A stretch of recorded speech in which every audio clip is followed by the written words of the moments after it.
What if the pyramids weren't built by the Egyptians, but by beings with galactic GPS, invisible cranes, and way too much free time to play with 70-ton stones? Yes, we're talking about extraterrestrials.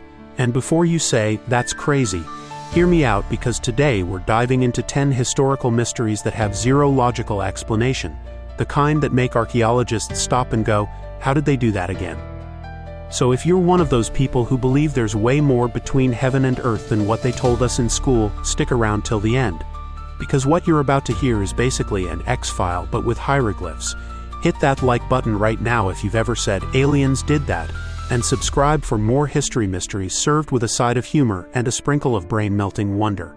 And don't go anywhere before the end, because the wildest and weirdest part comes right at the close. Trust me, you won't want to miss it. Let's start with the classic, the Great Pyramid of Giza, the most iconic structure on the planet. You've seen it in books, movies, and memes with cats. Now, did you know it contains over 2 million stone blocks? Each one weighs between 2 and 70 tons, and it was built with such precision that even modern laser tools would struggle to match it. It's aligned to the cardinal points with a margin of error of less than 0.05 degrees. Its base is a perfect square with only millimeters of difference between sides, and here's the kicker. The Egyptians didn't have the wheel when it was built. No cranes, no steel, no Excel spreadsheets to do the math. So, how did they pull it off? Mainstream theory says with ramps, pulleys, and lots of manpower. Let's do some math. If they placed one block every 2 minutes non-stop, day and night, it would still take over 20 years, with zero mistakes at that level of precision. Alternative researchers say this couldn't have been done by humans alone. Someone helped them. Someone from the sky, perhaps. Oh, and by the way, the 3 main pyramids aligned exactly with Orion's belt, and the Egyptians said their gods came from there. At the Temple of Seti I in Abydos, there's an inscription that really makes you do a double take. Among the usual hieroglyphs, you'll see a helicopter. Yep, a flying machine with rotors. Also visible, what looks like a submarine, a tank, and even a flying saucer. Were they predicting the future, or were they simply carving what they saw? Skeptics say it's just an illusion caused by overlapping hieroglyphs. One was carved, then erased, then another added on top. But come on, what are the odds that those overlaps just happen to form a perfect helicopter? Some think these were messages left for future generations. Others say they were copying alien tech. Either way, it's weird. Puma Punku, stones we still can't cut. Let's head to Bolivia, to a place called Puma Punku.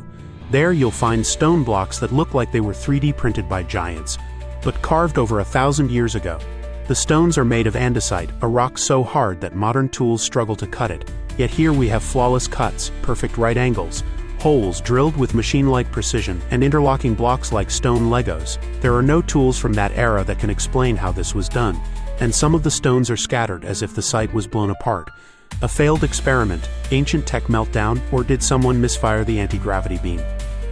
Staying in South America, Peru to be exact, we find the Nazca Lines, enormous geoglyphs carved into the desert floor. Monkeys, hummingbirds, spiders, spirals, perfect straight lines that stretch for miles. From the ground they look like random scratches, but from the sky, perfect giant drawings. Here's the mystery. How did ancient people make these without being able to see them from above?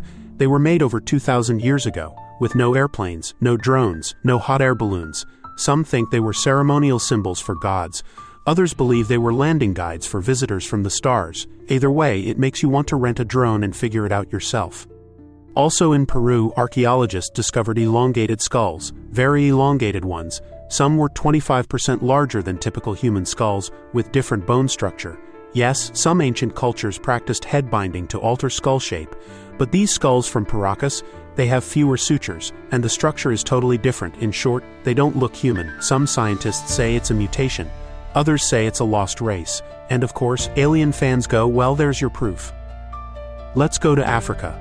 Mali specifically. The Dogon tribe is known about Sirius B, a star invisible to the naked eye, for centuries. Western astronomers only discovered it in the 19th century with telescopes. But the Dogon knew it orbited Sirius A every 50 years. They said it was tiny, heavy, and white. Where'd they get this info? According to them, from beings who came from the sky. They called them the Nomo. Coincidence, guesswork, or a memory of interstellar visitors? Off to Easter Island. You know the Moai, those giant stone heads, but surprise, they're not just heads. Some have full bodies buried underground.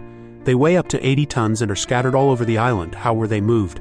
Local legends say they walked themselves. Metaphor, magic, anti-gravity. Modern experiments have managed to walk replicas using ropes. But doing that hundreds of times across rough terrain? What if they had help from, let's say, friends above? Let's return to Mesopotamia. The Sumerian tablets, some over 5,000 years old, tell the story of the Anunnaki, beings who came from the heavens and created humans by mixing their DNA with Earth's creatures. Why? To work for them. Yup, we were made to be intergalactic laborers. The story bears eerie similarities to the Bible's Genesis. Some say it's just myth, others think it's ancient truth, written exactly as seen, and if so, who were these gods? In Iraq, archaeologists found a 2,000-year-old clay jar with an iron rod inside a copper cylinder. Add vinegar, and voila, electricity. Dubbed the Baghdad Battery, no one really knows what it was for. A flashlight, medical device, ritual object, or was it an attempt to replicate something seen but not fully understood? Either way, it sparks some serious curiosity. Ancient maps with Antarctica, without ice. The Piri-Reis map, drawn in 1513, shows South America, Africa, and Antarctica, ice-free, which is odd because Antarctica's been under ice for over 6,000 years. How did he map that coastline so accurately? Some believe he copied older maps, but from whom? Lost civilizations, sky cartographers, because if Antarctica was mapped pre-ice, somebody knew a lot more than they should have. After all this, you don't know whether to look up at the sky or dig in your backyard in case there's a buried spaceship waiting for you. Maybe the ancients knew more than we think. Maybe they had help. Maybe we were never alone. Or maybe aliens came, took a look around and said, we'll come back when they can build pyramids without arguing. So what do you think? Is there something they're not telling us? Drop your craziest theory in the comments. Smash that like button if you've ever looked at the stars and thought, I know someone's out there. And subscribe for more mysteries that your history teacher would never dare explain. We'll see you on the next journey. And don't forget to keep looking up just in case. And as promised, here comes the craziest part. Did you know there are actual scientists who believe humans might be an artificially planted species on Earth as part of a galactic experiment? Yeah.